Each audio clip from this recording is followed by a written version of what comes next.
Hello friends, welcome to path of study. Friends, इससे पिछली video में आपने सिंधु घाटी की सभ्यता के फैक्ट्स को वन लाइनर फॉर्म में देखा था। इसी श्रृंखला को आगे बढ़ाते हुए पेट सिलेबस के नेक्स्ट टॉपिक वैदिक संस्कृति को हम इस वीडियो में देखने वाले हैं। वैदिक संस्कृति या वैदिक सभ्यता के काल को दो भागों में विभाजित करके देखा जाता है। पहला पूर्व वैदिक काल और दूसरा उत्तर वैदिक संस्कृति का काल। जो पूर्व वैदिक काल है उसको एक अन्य नाम से भी जानते हैं, ऋग्वैदिक काल। तो पूर्व वैदिक या ऋग्वैदिक संस्कृति का काल किसे माना जाता है? 1500 ईसा पूर्व से 1000 ईसा पूर्व के बीच में, जबकि उत्तर वैदिक संस्कृति का काल 1000 ईसा पूर्व से 600 ईसा पूर्व के बीच माना जाता है। आर्य शब्द का शाब्दिक अर्थ है श्रेष्ठ या कुलीन। किस फसल का ज्ञान वैदिक काल के लोगों को नहीं था? वह फसल थी तंबाकू। हड़प्पा के शिलालेखों का क्या काल है? वह है 2500 ईसा पूर्व। वैदिक गणित का महत्वपूर्ण अंग है शुल्ब सूत्र। ऋग्वेद में प्राचीन वैदिक युग की संस्कृति के बारे में सूचना मिलती है। वेदों की संख्या कितनी है? इसका नंबर है 4। ऋग्वैदिक आर्यों का मुख्य व्यवसाय क्या था? पशुपालन करना। प्रथम विधि निर्माता कौन था? मनु को प्रथम विधि निर्माता कहा जाता है। कृष्ण भक्ति का प्रथम और प्रधान ग्रंथ है श्रीमद् भगवद गीता। ऋग्वेद में संपत्ति का प्रमुख रूप क्या है? गोधन। ऋग्वेद के किस मंडल में शूद्र का उल्लेख पहली बार मिलता है? तो यह मिलता है 10वें पुरुष सूक्त में। इसके बाद यहाँ पे एक साइड दर्शन दिए गए हैं और एक साइड उनके प्रवर्तक दिए गए हैं। पहला दर्शन है सांख्य, इसके प्रवर्तक हैं कपिल। न्याय के प्रवर्तक हैं गौतम। चार्वाक के प्रवर्तक हैं चार्वाक। योग के प्रवर्तक पतंजलि हैं। पूर्व मीमांसा के प्रवर्तक जैमिनी और उत्तर मीमांसा के प्रवर्तक बदरायण हैं। वैशेषिक के प्रवर्तक कणाद हैं। अगला क्वेश्चन इसमें दिया है पुराणों की संख्या कितनी है? पुराणों की संख्या फ्रेंड्स 18 है। वैदिक धर्म का मुख्य लक्षण किसकी उपासना से है? तो यह प्रकृति की उपासना से है। किस देवता के लिए ऋग्वेद में पुरंदर शब्द का प्रयोग हुआ है? इंद्र। शुल्ब सूत्र किस विषय से संबंधित पुस्तक है? ज्यामिति। सतमो असतो मा सद्गमय कहाँ से लिया गया है? तो यह ऋग्वेद से लिया गया है। आर्य भारत में बाहर से आए और सर्वप्रथम बसे थे पंजाब में। बाहर से आके आर्य सबसे पहले कहाँ बसे थे? तो भारत के पंजाब क्षेत्र में बसे थे। ऋग्वेद का कौन सा मंडल पूर्णतः सोम को समर्पित है? तो यह नवा मंडल है। प्रसिद्ध 10 राजाओं का युद्ध दश राज युद्ध किस नदी के तट पर लड़ा गया था? यह लड़ा गया था परुशुनी नदी के तट पर। धर्मशास्त्रों में भू राजस्व की दर क्या थी? दर थी 1/6। 800 ईसा पूर्व से 600 ईसा पूर्व का काल किस युग से जुड़ा है? तो यह जुड़ा है ब्राह्मण युग से। आरंभिक वैदिक साहित्य में सर्वाधिक वर्णित नदी है सिंधु नदी। उपनिषद काल के राजा अश्वपति कहाँ के शासक थे? ये कैकेय राज्य के शासक थे। अध्यात्म ज्ञान के विषय में नचिकेता और यम का संवाद किस उपनिषद में प्राप्त होता है? तो यह प्राप्त होता है कठोर उपनिषद में। वैदिक नदी कुबा अर्थात काबुल का स्थान कहाँ निर्धारित होना चाहिए? तो ये प्रेजेंट में अफगानिस्तान में है। कपिल मनु द्वारा प्रतिपादित दार्शनिक प्रणाली है सांख्य दर्शन। भारत के किस स्थल की खुदाई से लौह धातु के प्रचलन के प्राचीनतम प्रमाण मिले हैं? अतरंजी खेड़ा से। किस काल में अछूत की अवधारणा स्पष्ट रूप से उदित हुई? तो यह उदित हुई थी धर्मशास्त्र के काल में। गायत्री मंत्र किस पुस्तक में मिलता है? गायत्री मंत्र ऋग्वेद में मिलता है। न्याय दर्शन को प्रचारित किया था गौतम ने। प्राचीन भारत में निष्क से जाने जाते थे स्वर्ण आभूषण। तो स्वर्ण आभूषण को प्राचीन काल में निष्क बोला जाता था। योग दर्शन के प्रतिपादक थे पतंजलि। उपनिषद पुस्तकें आधारित हैं दर्शन पर। पूर्व वैदिक आर्यों का धर्म मुख्यतः था प्रकृति पूजा और यज्ञ। चरक संहिता नामक पुस्तक किस विषय से संबंधित है? यह संबंधित है चिकित्सा से। यज्ञ संबंधी विधि विधान का पता चलता है यजुर्वेद से। वैदिक युगीन सभा क्या थी? यह मंत्री परिषद थी। वैदिक युग में प्रचलित लोकप्रिय शासन प्रणाली थी गणतंत्र। तैत्तिरीय आरण्यक कृष्ण किस वेद का है? यह यजुर्वेद वेद का है। फ्रेंड्स, यहाँ पे एक मैप दिया गया है जो ऋग्वेद के सप्त सिंधु क्षेत्र को प्रदर्शित करता है। इसमें नदियाँ हैं, अभी अपने ऊपर देखा था, जैसे कि सुवास्तु, कुंभा, क्रुमु,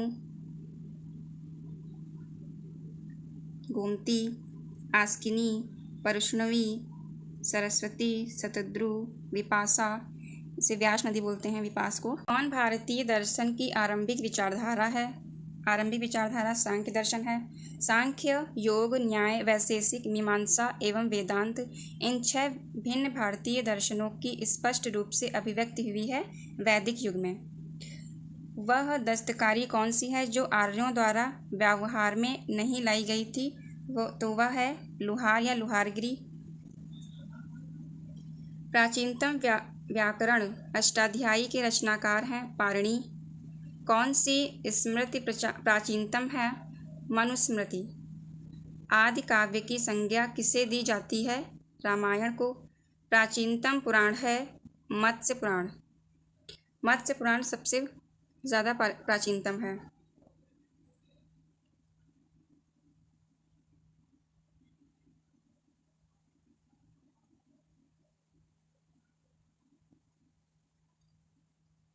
ऋग्वेद में सबसे पवित्र नदी किसे माना गया है? सरस्वती को। वैदिक समाज की आधारभूत इकाई थी काल या कुटुंब। ऋग्वैदिक युग की प्राचीनतम संस्था कौन सी थी? विदथ। ब्राह्मण ग्रंथों में सर्वाधिक प्राचीन कौन है? शतपथ ब्राह्मण। गोत्र व्यवस्था प्रचलन में कब आई? तो यह प्रचलन में आई थी उत्तर वैदिक काल में। मनुस्मृति मुख्यतः संबंधित है समाज व्यवस्था से। गायत्री मंत्र की रचना किसने की थी? यह विश्वामित्र ने की थी। अवेस्ता और ऋग्वेद में समानता है। अवेस्ता किस क्षेत्र से संबंधित है? अवेस्ता ईरान से संबंधित है। ऋग्वेद में कितनी ऋचाएँ हैं? 1028 ऋचाएँ हैं। किसका संकलन ऋग्वेद पर आधारित है? तो वो है सामवेद। किस वेद में जादुई माया और वशीकरण का वर्णन है? अथर्ववेद में।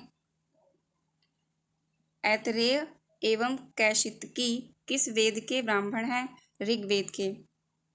प्राचीनतम विवाह संस्कार का वर्णन करने वाला विवाह सूक्त किसमें पाया जाता है? तो यह पाया जाता है ऋग्वेद में। ऋग्वेद में अघन्या अर्थात वध योग्य नहीं शब्द का प्रयोग किसके लिए किया गया था? तो वह थी गाय। गाय के लिए अघन्या शब्द का प्रयोग किया गया था ऋग्वेद में।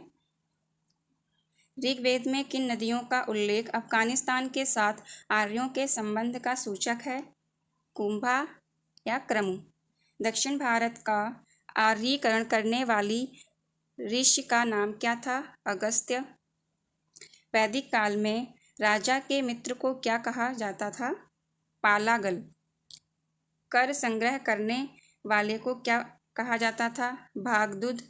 वैदिक काल में स्पष्ट किसे कहा जाता था? गुप्तचर को। चारागाह का अधिकारी कौन होता था? व्राजपति। ऋग्वेद का मंडूक सूक्त किस व्यवस्था पर प्रकाश डालता है? शिक्षा पर प्रकाश डालता है। तीन आश्रम कौन कौन से? ब्रह्मचर्य, गृहस्थ, वानप्रस्थ। ये तीनों आश्रमों का सर्वप्रथम उल्लेख किस ग्रंथ में हुआ है? यह हुआ है छांदोग्य उपनिषद में। शतपथ ब्राह्मण में कितने प्रकार की रानियों का उल्लेख मिलता है? तो यह 12 रानियों का उल्लेख मिलता है। राज कर्तव्य के रूप में किसे जाना जाता था? ग्रामणी को। भीषज कौन था? वैद्य। दासों के विषय में किस वेद में उल्लेख है? ऋग्वेद में। अल शब्द से क्या निरूपित होता है? कूप। अलकूप मतलब कुआं। ऋग्वेद में उल्लेखित शरद, व्रात व गढ़ किससे संबंधित था? सेना से संबंधित था। गव्य किसका पर्याय था? युद्ध का। यज्ञ एक ऐसी नौका है जिस पर भरोसा नहीं किया जा सकता। इस सूक्त का संबंध किस सूक्त से है? तो यह मुंडक सूक्त से है।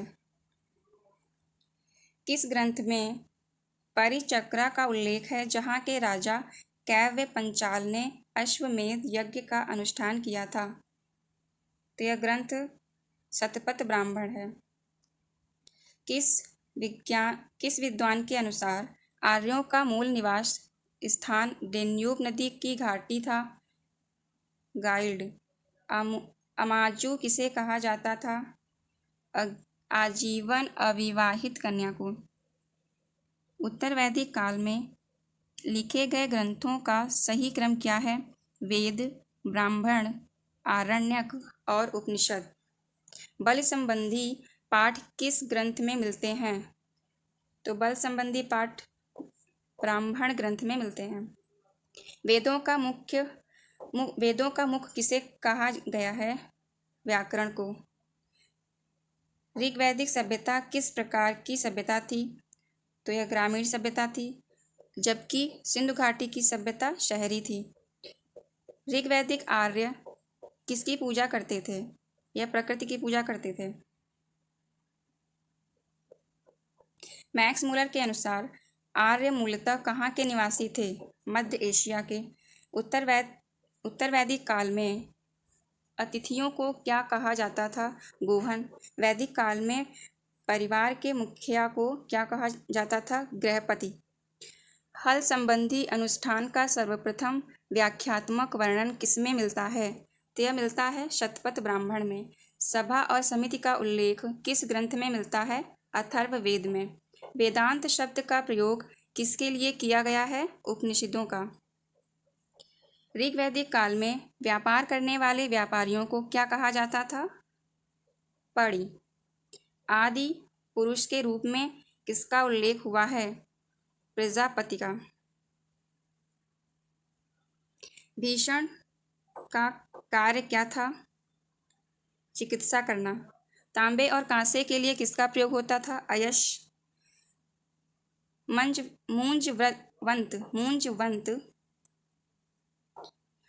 मूंजवंत का प्रयोग किसके लिए किया गया है? यह किया गया हिमालय की चोटी के लिए।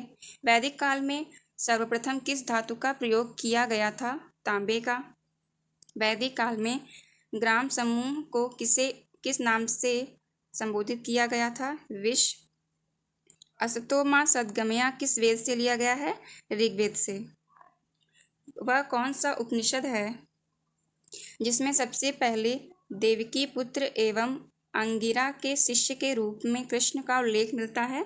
यह मिलता है छांदोग्य उपनिषद में।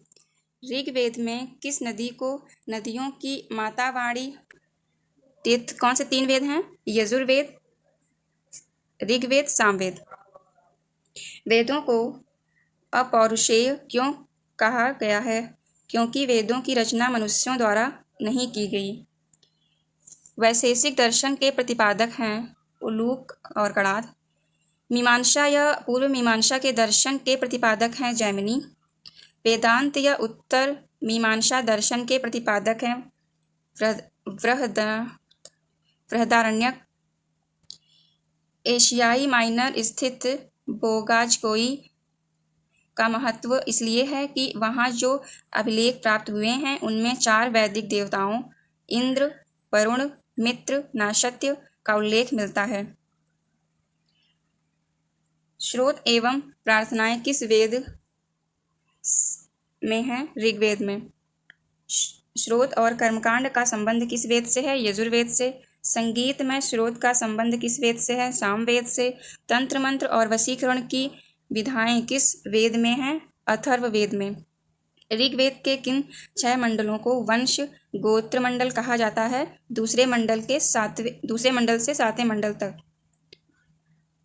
आर्य संभवतः आए थे मध्य एशिया से। सभा और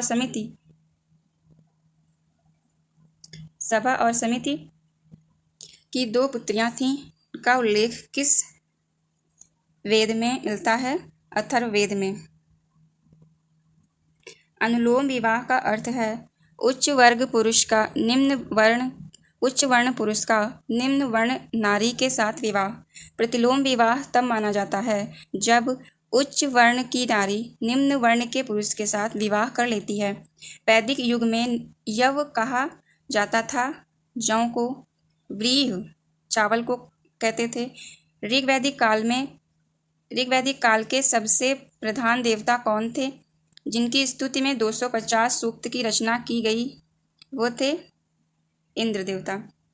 किस वेद में सभा के नरिष्ठ अथवा सामूहिक वाद विवाद या अनुलंघनीय कहा जाता है? ये बोला जाता है अथर्ववेद को।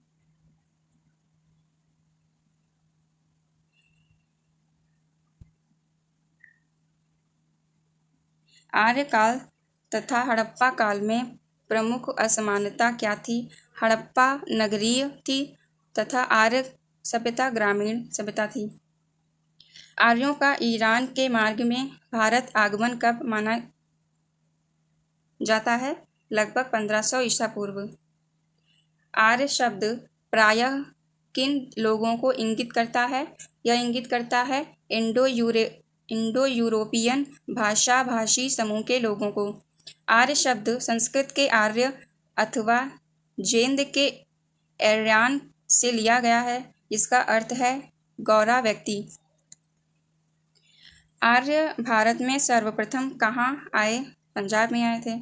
आर्यों ने जो क्षेत्र सबसे पहले अधिकार में लिया वह कौन सा था? वह सप्त सिंधु क्षेत्र था। हिंद की जनता के संदर्भ में हिंदू शब्द का प्रथम बार प्रयोग किया था चीनियों ने। प्राचीन काल में आर्यों के जीविकोपार्जन का मुख्य साधन क्या था? कृषि। आर्यों का इतिहास जानने के दृष्टिकोण से कौन सी वैदिक संहिता उपयोगी है? वह है सामवेद। सर्वाधिक प्राचीन वेद ऋग्वेद में जिसमें ईश्वर की स्तुति के मंत्र हैं। आरंभिक वैदिक साहित्य में सर्वाधिक वर्णित नदी है सिंधु। भारतीय दर्शन की आरंभिक विचारधारा है सांख्य। वेदों का पुनर्गठन किया वेदव्यास ने। ब्राह्मण क्या है? वैदिक अनुष्ठानों का पाठ।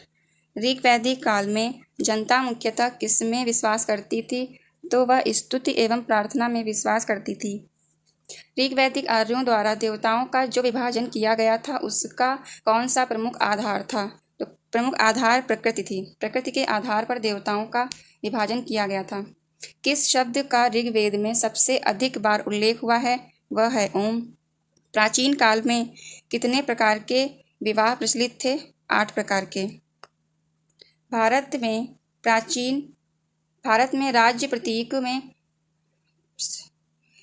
के राज्य प्रतीक में सत्यमेव जयते शब्द किस उपनिषद में लिया गया है? मुंडक उपनिषद से लिया गया है। ऋग्वैदिक संहिता अपने 1/4 स्रोत किसको द्योतित करती है? यह द्योतित करती है इंद्र को।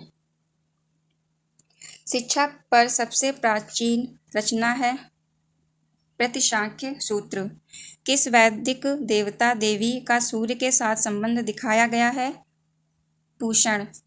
ऋग्वैदिक युग के लोग बुनियादी तौर पर किसमें विश्वास रखते थे? एक भगवान पर। उपनिषद का मुख्य विषय क्या है? दर्शन। ऋग्वेद का सर्वाधिक लोकप्रिय छंद कौन सा है? गायत्री छंद। वैदिक दर्शन में विकास की अवधारणा क्या थी? एकेश्वरवाद। ऋग्वेद में किनके बीच रंगों का अंतर बताने के लिए वर्ण शब्द का प्रयोग हुआ है? आर्य और दास। शतपथ ब्राह्मण में प्रयुक्त शब्द कुशीदीन किसकी उपाधि थी? यह उपाधि थी कर्ज देने वाला, यानी कर्ज जो देता था उसको कुशीदीन कहते थे। वैदिक साहित्य में प्रयुक्त व्री शब्द का अर्थ है चावल। पतंजलि कृत महाभाष्य की विषय वस्तु है व्याकरण। वैदिक देवता इंद्र के बारे में सत्य है, तो ये सत्य है यह कि भौतिक सुख तथा वर्षा का देवता इनको बोला जाता था। शब्द निष्क का अर्थ वैदिक काल में आभूषण था, जिसका अर्थ बाद में प्रयोग हुआ। किस रूप में बाद में प्रयोग हुआ? तो ये इसका निष्क का बाद में प्रयोग हुआ सिक्का के रूप में। भारत में सबसे पुराने निवासी माने जाते हैं निग्रिटो। ऋग्वेद की प्रथम ऋचा किस देवता के प्रति है? वरुण के प्रति। वैदिक युग में राजा अपनी जनता से कर वसूल करते थे, उसे क्या कहते थे? बलि। योग दर्शन का प्रतिपादक है पतंजलि। वैदिक युग में अनुलोम विवाह स्वीकार था। उत्तर वैदिक काल में सत्र क्या हुआ करते थे? विशाल यज्ञ। मृत्यु की चर्चा सर्वप्रथम कहाँ हुई? शतपथ ब्राह्मण में। त्रयी नाम है 3 वेदों का। प्राचीन शहर तथा शिला किन 2 मध्य स्थित है? तो यह सिंधु और झेलम नदी के मध्य स्थित है। अध्यात्म विज्ञान के विषय में नचिकेता और यम का संवाद किस उपनिषद में प्राप्त होता है? कठोर उपनिषद में। जिस ग्रंथ में पुरुष मेघ का उल्लेख हुआ है वह है शतपथ ब्राह्मण। ऋग्वेद में किन नदियों का उल्लेख अफगानिस्तान के साथ आर्यों के संबंध का सूचक है? कुमा और क्रमु। इसमें क्रम होगा। आरंभिक वैदिक काल में वर्ण व्यवस्था आधारित थी कर्म पर।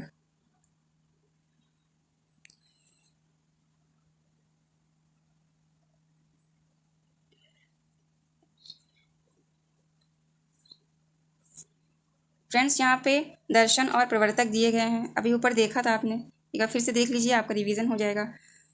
चारवाक के प्रवर्तक चारवाकी थे। योग दर्शन के प्रवर्तक पतंजलि। सांख्य दर्शन के प्रवर्तक कपिल। न्याय के गौतम। पूर्व मीमांसा के जैमिनी। उत्तर मीमांसा के बदरायण और वैशेषिक के प्रवर्तक कणाद या उलोक थे। गाय को अघन्या अर्थात न मारने वाला बोला गया है ऋग्वैदिक काल में। आर्यों द्वारा खोजी गई धातु लोहा थी, जिसे श्याम अयस्क कहा जाता था। तांबे को लोहित अयस्क कहते थे। तो लोहे को श्याम अयस्क और तांबे को लोहित अयस्क कहते थे। ऋग्वेद में उल्लिखित सभी नदियों में सरस्वती सबसे महत्वपूर्ण तथा पवित्र मानी जाती थी। ऋग्वेद में गंगा का 1 बार और यमुना का 3 बार उल्लेख हुआ है।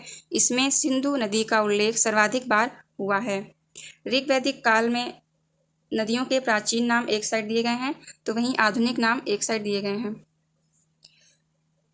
कुंभ को कुर्रम, कुभा को काबुल, वितिस्ता को झेलम, आस्किनी को चिनाब प्रेजेंट में बोलते हैं, पारुष्णवी को रावी, शतुद्री को सतलज, विपाशा को व्यास नदी, सदानीरा को गंडक दृश्यदती को घग्गर, गोमती को गोमल और सुवास्तु को स्वात नदी कहते हैं। सत्यमेव जयते मुंडकोपनिषद से लिया गया है और इसी उपनिषद में यज्ञ की तुलना टूटी हुई नाव से की गई है। महाकाव्य दो हैं, पहला महाभारत और दूसरा रामायण। महाभारत का पुराना नाम जय संहिता है। यह विश्व का सबसे बड़ा महाकाव्य है। फ्रेंड्स, आई होप यह वीडियो आपके लिए हेल्पफुल रहेगी। Thanks for watching. जय हिंद, जय भारत।